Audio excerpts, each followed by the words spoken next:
Good morning.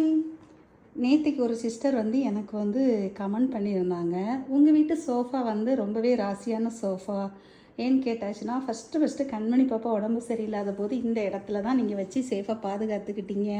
அதுக்கப்புறம் மீனு பாப்பா வந்திருந்தாங்க. இப்போ என்னடா நம்ம விட்டல் ராஜா வந்திருக்காரு. விட்டல் ராஜா என்ன ராஜா கிடக்கிறத பார்த்தீங்களா, எப்படி ஜாலியாக படுத்திருக்கான் பாருங்கங்க. அவனுக்காக ஒரு ரேசன் கடை சேலையும் விரித்து கொடுத்துருக்கேன்.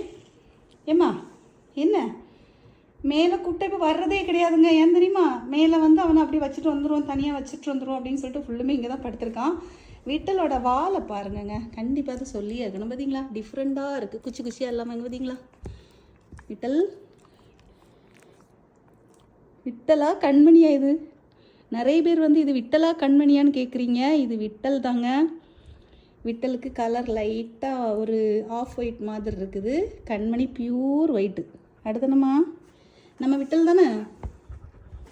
விட்டல் விட்டல் வா, அம்மா போகிறேன், மேலே போகிறேன், வரியா? வரமாட்டாங்க, உட்காந்துக்க, அம்மா போய் துணி காய போட்டு வரேன். சரியா? சரியா செல்லம்.